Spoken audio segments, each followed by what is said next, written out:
Oi, gente! Vamos então a mais uma aulinha de biologia.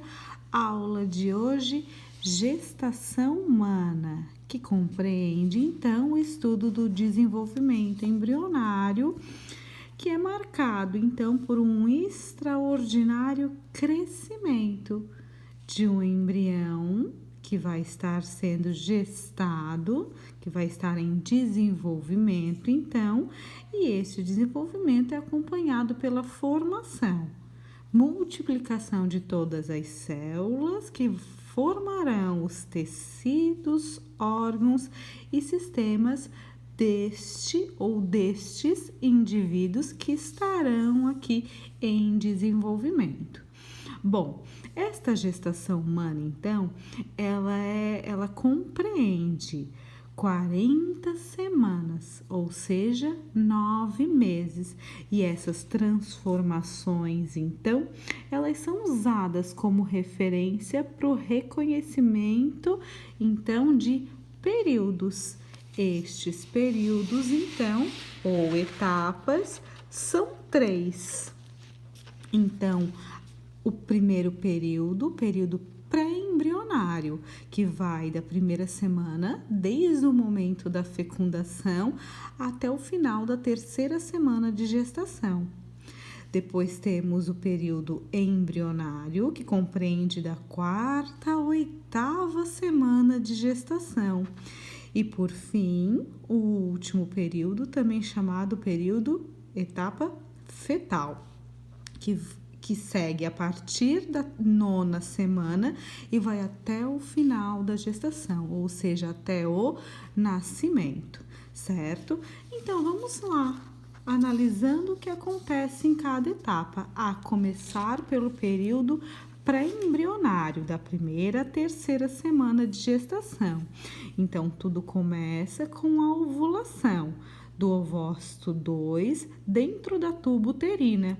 E se houver o ato sexual e a deposição dos espermatozoides no sistema reprodutor feminino, pode haver então a fecundação, que é o encontro, a fusão, a união dos gametas do espermatozoide com o óvulo e assim a formação do zigoto.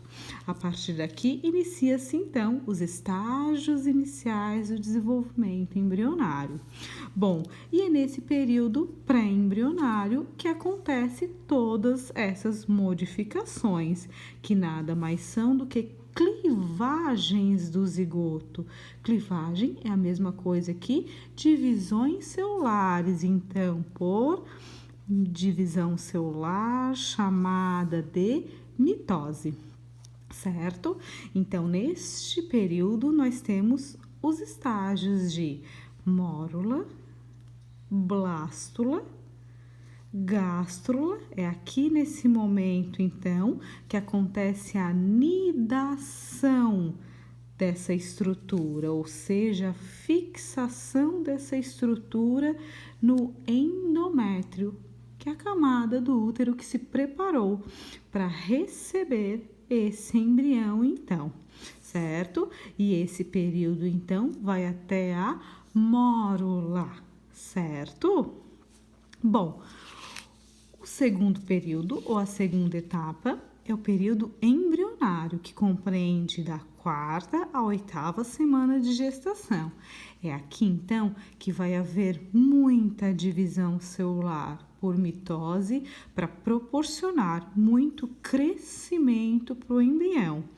É aqui, então, que nós temos a morfogênese, ou seja, todo o desenvolvimento do embrião, questão de forma, o seu tamanho e todas as suas características, que já começou lá na gástrula com a formação dos 3 folhetos embrionários, aqui na gástrula e na mórula, que são a endoderme, mesoderme e ectoderme, que vão formar todos os órgãos.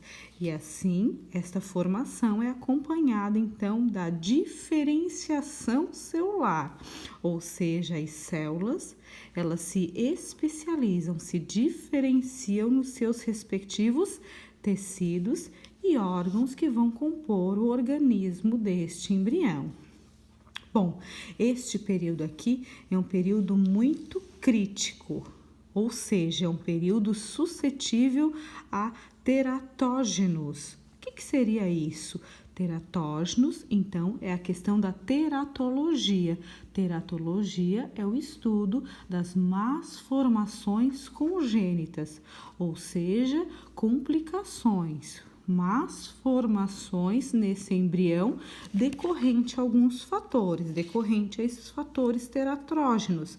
Por exemplo, a ingestão pela gestante, a ingestão de álcool, a ingestão de drogas, a questão de vírus, a questão também das influências da radiação sobre esta gestação, sobre esse embrião, tudo isso. Por isso que se diz que os 3 primeiros meses da gestação são os meses prioritários de cuidados com a gestante, porque é nesses períodos, então, que estão sendo formados todas as estruturas, todos os órgãos que vão compor o sistema desse embrião, certo? Bom, e nós temos também o período fetal. O período fetal, então, ele compreende a partir da 9ª semana até o momento do nascimento, que geralmente a gestação, então, vai até 40 semanas, certo? Bom, aqui a professora dividiu em alguns itens. Então, da 9ª à 12ª até 12 semanas. Esse feto tem a face larga, tem os olhos separados, tem pernas curtas em relação aos membros superiores. É nessa fase também que há o início da ossificação, ou seja, estruturas de cartilagem dão lugar agora aos futuros ossos desse embrião. Bom, neste momento é importante ressaltar que a partir então desta 9ª semana não será mais considerado embrião, e sim feto. Por isso, período fetal, certo? Então, aqui, um evento muito característico do início desse período é a questão da formação dos ossos, a ossificação. Bom, seguindo, então, da 13ª à 16ª, então, até 16 semanas, temos um grande crescimento desse feto, por conta, então, dessa questão da formação dos ossos. Aqui já começamos a ter então os movimentos fetais, que já podem ser percebidos, então, sentidos também pela mãe. Bom, aqui nós temos lá pela 14ª semana, as genitálias do feto já podem ser distinguíveis, já podem ser identificadas, já podem ser diferenciadas. E aqui também, no feto menina, inicia-se a ovulogênese, a primeira etapa da ovulogênese, então, formação, então, dos primeiros ovócitos 1. Bom, 17ª semana até 20ª semana, movimentos fetais intensos, aqui a mãe, então, começa a sentir os movimentos do feto. A mãe, então, diz que começa a sentir o bebê chutar, tá? Nós temos aqui também formação do verniz caseoso. Verniz caseoso é uma substância gordurosa que protege a pele do bebê durante o seu desenvolvimento. Formação também de pelos, cabelo, sobrancelha. Formação da tal gordura marrom. Essa gordura é tecido adiposo, que é característica dos embriões, dos fetos, que depois será substituída pela tal gordura amarela.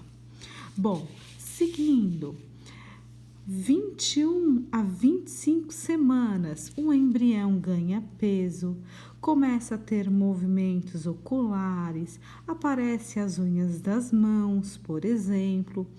Pneumatócitos, células dos pulmões, ou melhor, células dos alvéolos pulmonares.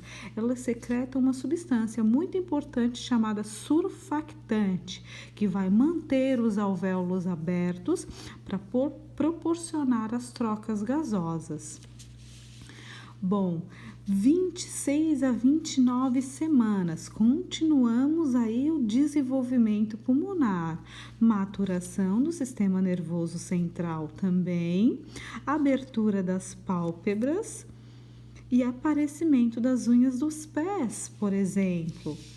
Seguindo, 30 a 34 semanas, aqui temos muito intensos reflexos pupilares, na qual o feto, o bebê, ele já consegue distinguir a luz forte da luz clara. E aqui, a partir de 35 semanas, o sistema nervoso irá ser muito desenvolvido nesse período. E aqui acontecerão muitos outros aperfeiçoamentos, muitas outras modificações, até esse embrião, então, chegar no momento do nascimento, certo?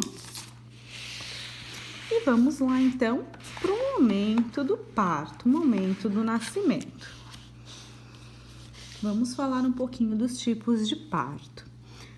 Bom, o trabalho de parto, então, normalmente ele ocorre quando o desenvolvimento fetal se completa e o bebê está pronto, então, para começar a sua vida fora do útero.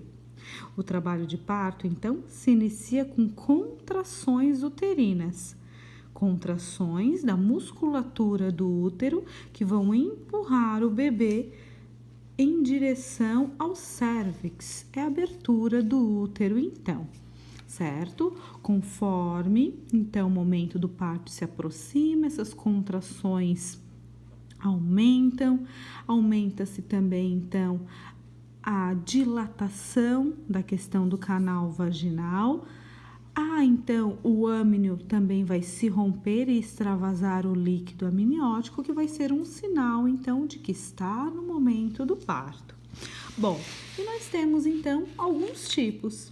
Vamos lá. O dito parto normal ou natural, na qual o bebê passa, então, do útero pela vagina, certo? Que seria, então, o parto normal. Bom, temos este parto normal na água, por exemplo, dentro de uma piscina ou de uma banheira. Nós temos o parto de cócoras, na qual a mulher pode se posicionar de cócoras, como as antigas índias faziam, por exemplo. Nós temos o parto dito humanizado. Esse parto dito humanizado, então, a gestante, ela pode ter pessoas queridas da família junto ao parto. Esse parto humanizado pode ser em casa, pode ser com baixa questão de luz, com um ambiente propício, com música, por exemplo, sem agressões médicas, com doulas, que eles chamam as parteiras, e por aí vai, tá? E temos também aqui a cesariana. Cesariana, então, é um parto, método cirúrgico para retirada do embrião, geralmente quando não há possibilidade de ter o parto normal, por alguns motivos, ou o tamanho do bebê, ou a posição que ele está, enfim, alguns motivos que levam com que a gestante opte em fazer, então, a cirurgia cesariana. É um corte um pouco abaixo do umbigo, em cima desse ossinho aqui, é um corte na qual será cortada a pele, demais camadas, músculo, pele, gordura, músculo, até chegar aqui no útero e chegar aqui o bebê, certo? Bom, seguindo, gêmeos. Gêmeos, então, quer dizer a gestação de 2 ou mais embriões. Esses gêmeos, então, nós temos de 2 tipos, os gêmeos univitelinos e os bivitelinos. Então, vamos lá, entendendo a diferença entre eles. univitelíneos, ou também chamados gêmeos idênticos ou monozigóticos, provém então da fecundação de um ovócito 2 por um espermatozoide. Então, a fecundação e formação de um zigoto.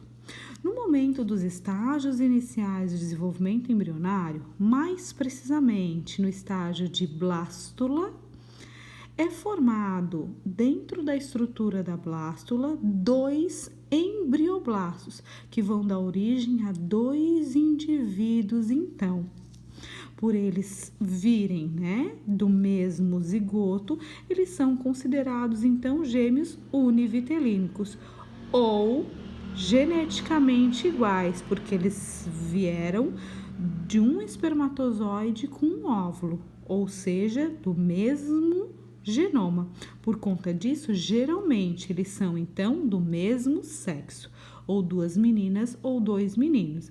E eles então vão compartilhar, por exemplo, a mesma placenta e outros anexos embrionários, certo?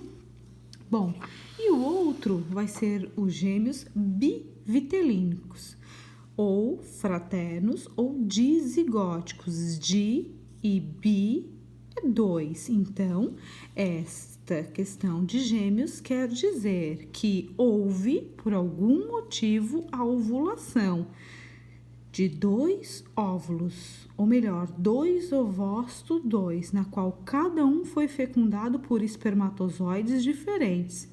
E assim houve a formação de zigotos diferentes, e cada zigoto vai formar indivíduos diferentes.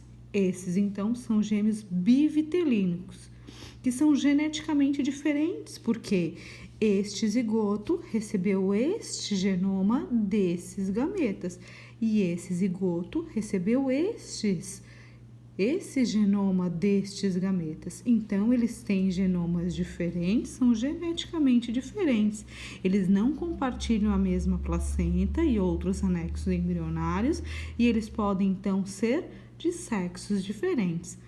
Uma menina e um menino, ou também 2 meninas, 2 meninos, mas a questão do genoma diferente, certo? Espero que tenham gostado. Beijinho, beijinho, tchau, tchau.